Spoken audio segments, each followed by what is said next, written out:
All right, really important show today. We're going to talk about why you should get tested for Hashimoto's if you have hypothyroidism.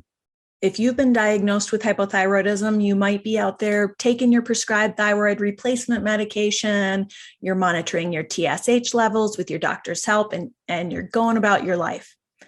But there is a critical piece of information about your health that you may be missing. And even your doctor may not have made you aware of how important this is. Too many of us have gone years unaware of this knowledge as our health gradually goes downhill. So are you ready to know what it is? In the US and most developed countries, including Canada, up to 95% of us with hypothyroidism have an autoimmune disease called Hashimoto's. It's incredibly common, affecting about 5% of people in the US, according to the Cleveland Clinic. That means that if you've been diagnosed with hypothyroidism and you live in the US or one of those developed countries, it's almost certain that you also have Hashimoto's. So let's take a closer look today at what that means for you. Hello, Thyroid Thrivers. Welcome back to another episode of Thyroid-healthy Bites, a weekly podcast dedicated to helping you live well and eat well so you can feel well.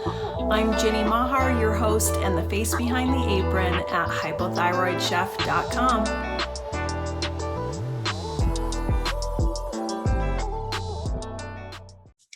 All right, thanks so much for joining me today for this very important episode. We're going to be talking about testing and doctors and thyroid health. So just a quick disclaimer, this is for informational and educational purposes only, and in no way should be considered a substitute for professional medical advice and guidance.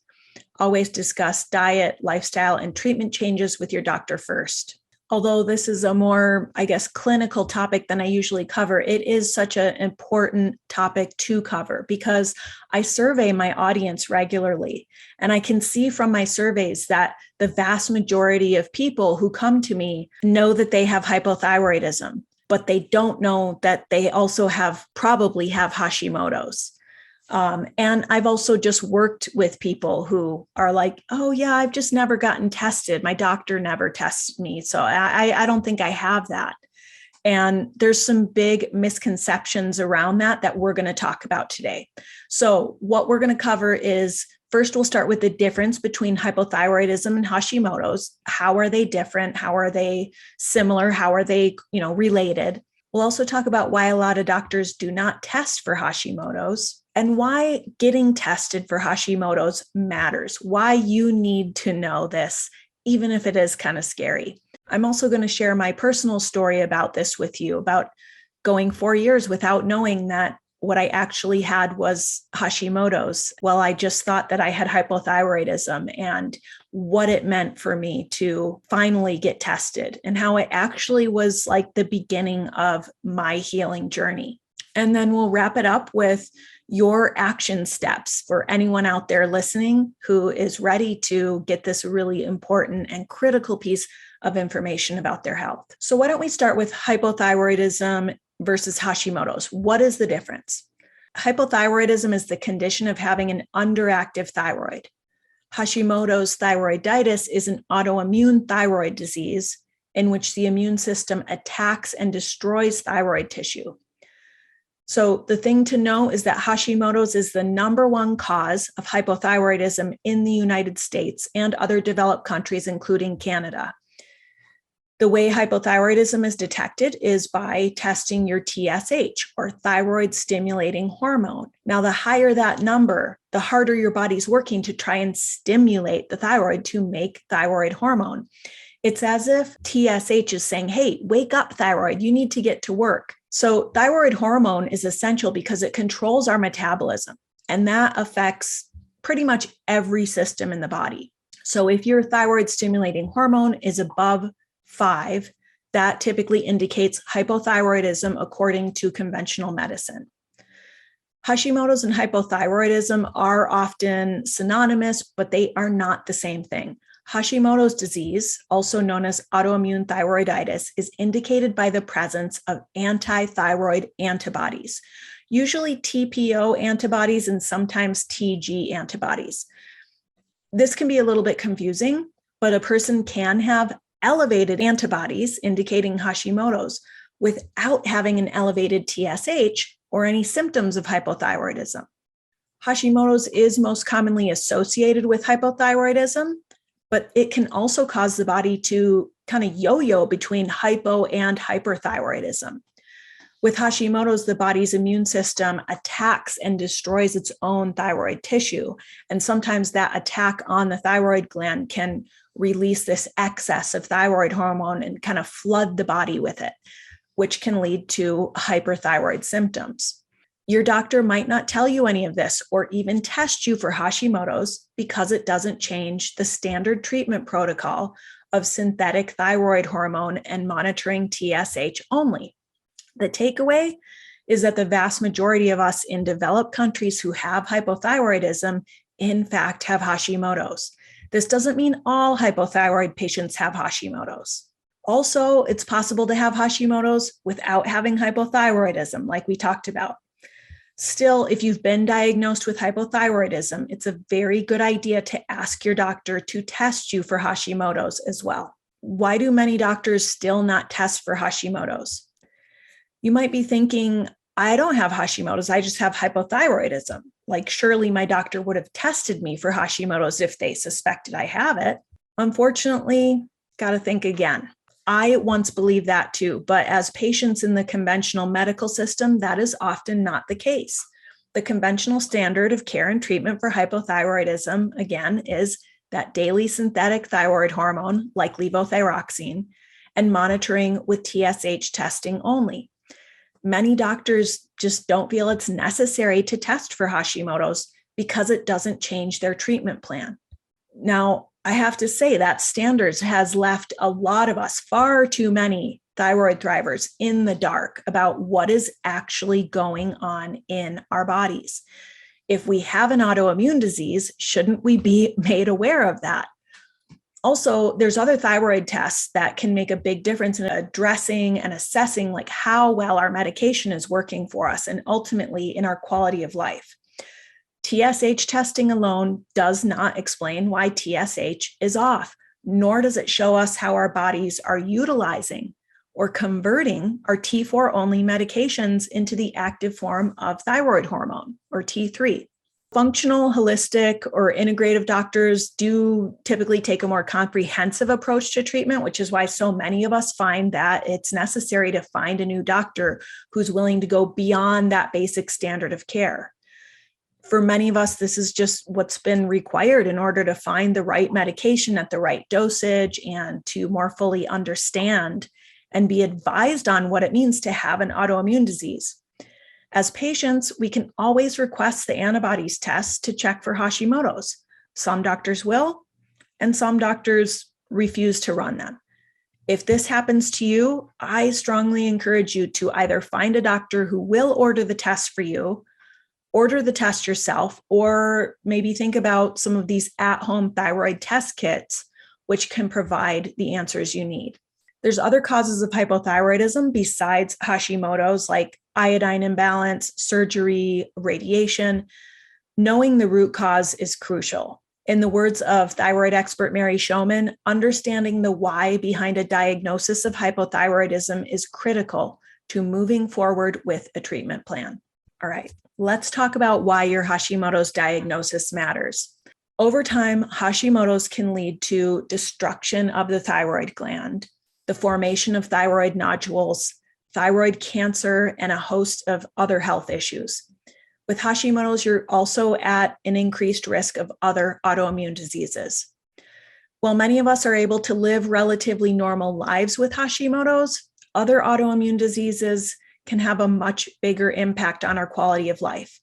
So diseases like type 1 diabetes, MS, ulcerative colitis, lupus, Crohn's, rheumatoid arthritis. These are just a few others from a very long list of autoimmune diseases. Studies have shown that up to 25% of us with one autoimmune disease will develop additional autoimmune diseases. Multiple autoimmune syndrome is a condition in which 3 autoimmune diseases are present, and it's more common in those of us with a history of autoimmune disease. Now, I don't share this to scare you. but to empower you. Because how can we be proactive or take preventive measures if we don't even know what's really going on in our body? I know that being left in the dark cost me 4 years of being sick and tired, the first 4 years of my son's life, and I don't want that to happen to you. So even though it is scary, finding out whether or not you have an autoimmune disease opens up a world of powerful information that can make all the difference to your health. One of the key facts to know about autoimmune disease, according to Dr. Terry Walls, who I interviewed in 2019, is that autoimmunity has a significant diet and lifestyle component, with a significant portion of your risk coming from how you live, what you eat, and your environment. Dr. Walls recommends a nutrient-dense diet, reducing toxic exposure, staying active, managing stress, and finding community support as some of the most potent preventatives you can adopt. These are the principles that she's used to beat progressive multiple sclerosis, which happens to be another autoimmune disease. These are also the same principles taught by the Institute for Functional Medicine and in my functional medicine health coach certification training. They're the principles I live by, share, and create resources for, and the same principles that so many other experts and thyroid thrivers are using to stay on the sunny side of Health Street. Now, these diet and lifestyle changes are not just empowering. They can help us reduce our symptoms. They can help us feel our best, improve our quality of life, and ultimately protect our health for the long term. So I want to tell you my Hashimoto's diagnosis story. I went 4 years from my original diagnosis of hypothyroidism until I learned that what I actually had was Hashimoto's. I remember hearing that word, Hashimoto's, and thinking, I don't have that. I just have hypothyroidism. My doctor would have tested me for that, right? During those 4 years, my health was on a fast and steady decline. I was tired every day from the time I woke up to the time I went to bed. I was fighting multiple infections. I was sick for months at a time, and I was on round after round of antibiotics. I was dealing with things like repeated bouts of laryngitis that took my voice away for 3 weeks at a time, over and over again. Things like strep throat became tonsillitis and then double ear infections, in spite of the fact that I was on round after round of antibiotics. And this was not normal for me. I used to be a person who rarely got sick, but it was like my body couldn't even seem to recover from the common cold all of a sudden. I also was struggling with a lot of really common hypothyroidism symptoms like hair loss, weight gain, joint pain, chronic hoarseness, a serious case of the blahs. My brain fog was sometimes so bad that I wasn't sure if I should be driving a car. My work as a chef and food writer and cooking instructor was also becoming pretty compromised. I was noticing that foods like grains, dairy, and sugar really made me feel worse, which made teaching a lot of traditional recipes pretty difficult. Plus, I was sick so often that I was having to cancel my cooking classes. I was noticing these correlations between my diet and my symptoms, even though my doctor assured me each year at my checkups that, oh, diet won't make a difference for your thyroid condition. Her opinion was that because I was on levothyroxine and my TSH was normal, my health struggles were probably just a result of my age. I was in my late 30s at the time. Those 4 long years happened to be the first 4 years of my son's life, and I was really struggling to be the mother that I wanted to be for him and that he deserved. With so much illness and such constant low energy, I couldn't do it. And I did eventually hit rock bottom. I remember driving myself to the ER with this relentless headache that I had had for weeks. And I was just crying these hot tears of frustration. And I had started to wonder, am I going crazy? Is this just all in my head? Is this just how I'm supposed to feel at 39? It was a handful of my cooking class students, actually, who changed everything for me. Well, I was teaching a class on, I think it was grain-free vegan recipes. I just happened to mention to the class that I was having to be pretty choosy about which classes I taught because I had hypothyroidism and I was noticing correlations between what I ate and how I felt. And a handful of women came up to me after class. All of them had been through their own hypothyroid struggles, and all of them were like, oh, there's this whole like world of information you need to know about. One of them reported to me that both she and her sister had reversed their hypothyroidism by eliminating wheat and only wheat in their diet. The others had their own experience eliminating various foods, trying different types of medication, and just ultimately feeling better. I thanked them, I jotted down their book recommendations, and went home. But my life and my career would never be the same. The light bulb was finally turned on, and it was other Thyroid Thrivers who did that for me. I will never forget that. That night, I went home, I immediately ordered their book recommendations, and I started to research and educate myself. That's a process that has continued to this day for me. But it was that light bulb moment when I learned that I needed not just TSH, but a full panel of thyroid tests, including testing for Hashimoto's. So a complete thyroid panel includes TSH, or thyroid stimulating hormone, free T4, free T3, and Tpo antibodies. Now, some practitioners also recommend reverse T3 and Tg antibodies, but for the purposes of simplicity, we'll just keep it to the essentials. So those first 3 tests would tell me if I was on the right amount of thyroid medication and if that medication was being well utilized by my body. The Tpo antibodies test, if that was elevated above 35, that would indicate positive thyroid antibodies, or in other words, Hashimoto's. So I immediately called my doctor's office to ask for the tests, and thankfully they agreed. And I remember the nurse saying, oh, this is like deja vu. Rattling off this list of tests. And she's like, I just did all this for someone else. A week later, she called me with the results and said, your antibodies were elevated. I think they were in the 300 range. So I have Hashimoto's, I said. Yeah, she said, it's what the doctor expected, but it doesn't really change anything. Just keep taking your levothyroxine.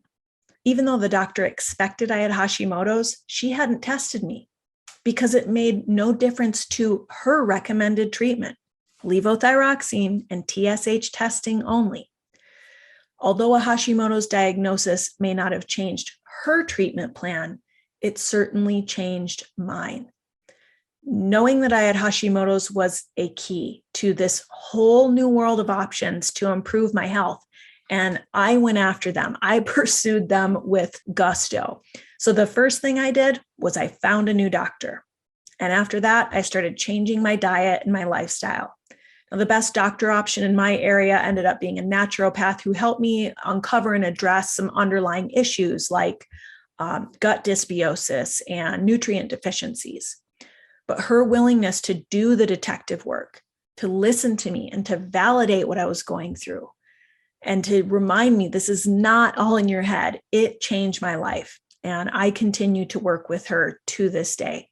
Within a few months, I had lowered my thyroid antibodies by more than half, and they do continue to go down. But best of all, I got my energy back. After years of just tired all day, every day, I feel better. I have my life and vitality back.